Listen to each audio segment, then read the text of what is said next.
I'm delighted to be joined now by Joe Garcia, who's the Vice President of Sales and Marketing for a company called Emerald EMS. So welcome, Joe. Nice to see you this morning. My pleasure. Well, Good to meet you. Yeah. So I took a quick look at your website earlier on, and I've actually got maybe an image I grabbed from it this morning that we can look at, which shows some of the acquisitions you've been making recently. Could we have that up? There we go. So you can see along the top, you've been a busy guy.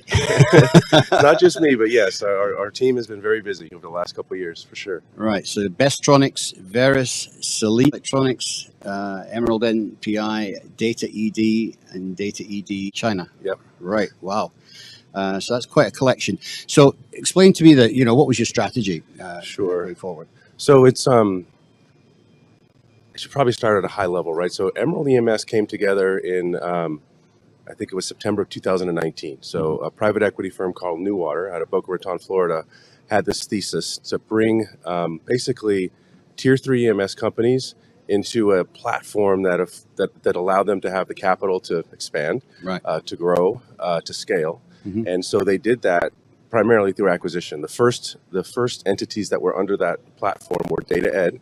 And as you saw, there's 3 facilities. There's the standalone NPI facility, the production facility in Salem, New Hampshire, and then there's the China facility in Shenzhen. Right. So the Data Ed and Bestronics deals, if you will, closed practically on the same day. And so that was the formation initially of Emerald EMS. Right. And then over the course of the next 12 months during this crazy pandemic, we were able to find 2 very good, very well operated organizations to put under the platform, and that was Selene Electronics in Selene, Michigan, or Electronics, and Veris, which is in Brea, California. Right. So that rounded out the current infrastructure.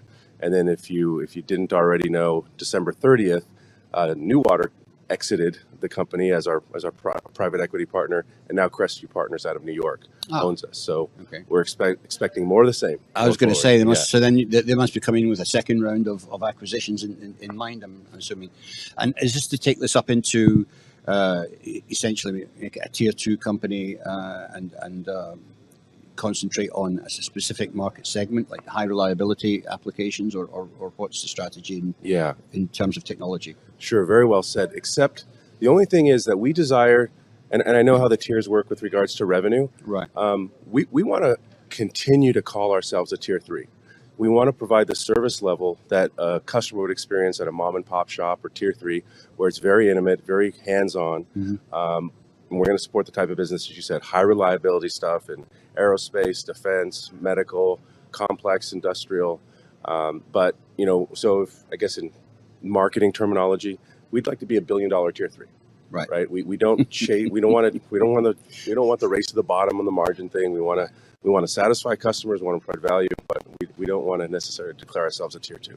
Right. I hear what you're saying, but I'm guessing one of the big things that you'll have gained out of this is, of course, the extra buying power, because the combined buying power of all these different small companies will be quite significant.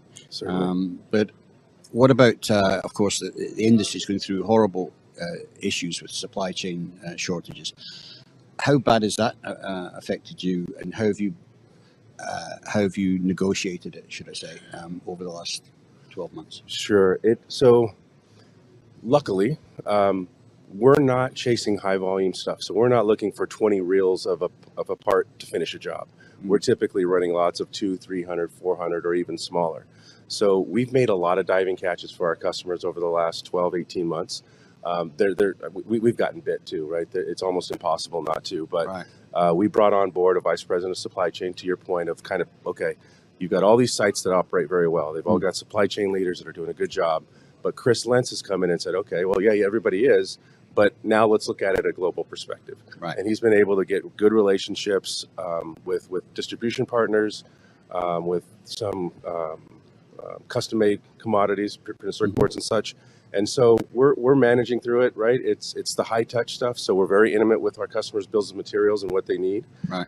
They've been very helpful in giving us more lead time, so our backlog has expanded, and we're working it probably just like everyone else, but probably a little bit more closely with our customers. Right. Okay. Yeah. So, looking at the mix of companies you've got, have you been able to then expand upon the range of features that you can offer customers? I mean, some factories have extensive cleaning capabilities. Other ones got better coating capabilities. Um, how are you how are you dividing up the workflow? Yeah, that's a great question, and that has been a big part of my focus over the first 12 months coming on board. Right, so as we acquired these companies, each company had salespeople, and so they're now all integrated under the Emerald EMS sales team. But we had to do a lot of work to educate on exactly what you said. Okay, yeah, your site that you're very proud of, that you love feeding families in, is great. But you have this whole solution set now, right? And if a customer needs some specialized RF work, Right. then let's look at Celine because they've got an RF room. Right. If a customer needs clean room work, well, Bestronics has a 2,500 square foot clean room. So there's these niches that now we're educating the entire organization on, and we're trying to put the customer in the place where we have the best opportunity to support them long term, but also they've got to want to be in that region, right? Right. But we're in that education process now. We've got charts and things that we're getting pushed out to the various organizations. There's collaborative meetings amongst leaders to say, okay, this is what we do well here. Let's make sure we share that with everyone. And yeah, we're trying to make sure that we understand what the best solutions are in each site, and then Right. making sure our customers are aware of that too. Right. It's an interesting range of capabilities that you've got. Talking about the clean room and moving into the semiconductor side, I mean, are you seeing a bigger trend towards the advanced packaging side and integrating that into the EMS world? We're not seeing that so much. Our clean room is like more for optics or just clean room assembly in the medical space. So Okay. we're not seeing too much in semiconductor. We do support a lot of semiconductor. Well, that segment is big for us. But what we just described, we're not necessarily see that bleeding into us. Not yet, at least. Right. Right. Okay. Well, it's really interesting. So I guess I can't. I was going to say what's next. Well, apart from acquisitions, that's going to be pretty much the main story with the new private equity company. Yeah, there's so there's a list, right? There's a list of companies that we're interested in. One of the great things that's happened very early in this new relationship with Crestview is we've already got a very good understanding of what is a fit. So we're very clear on the characteristics that would make a good fit for our growth, for our strategic objective to grow and expand. And so we're working that right now. Other than that, there's an organic piece to that as well. We have a tremendous fortune to have customers that are Fortune 500 customers or otherwise leaders in their segment and who've chosen us to be their partner. And what we've not done a great job of in the past is saying, okay, well, let's leverage that relationship to get to another division or a different product line. Right. So the sales team and program and account management teams are really focused on kind of landing and expanding within that model. Right. So there's an organic opportunity. There's the acquisition stuff. Our leadership team is very busy, but it's one of those times in EMS with this thing coming together and it's moving so fast, it's a lot of fun. You don't always have to get a chance to have fun here. Yeah, but one of the things, though, in the acquisition business, or merger business even, is very difficult, is being able to get the right culture match. Very true. And so, I mean, how have you negotiated that? I mean, because I'm sure that there's a different culture in a number of these companies. How have you managed to sort of bring everybody into the fold? That's a good question. So, Vic Giglio is our CEO out of New Hampshire. He's owned a couple of CMs before, and he's one of those people that has his gut is spot on. And during the due diligence process, that is a big part of the assessment. Not only the culture, leadership team, will this thing gel? Is it already operating well, and can it?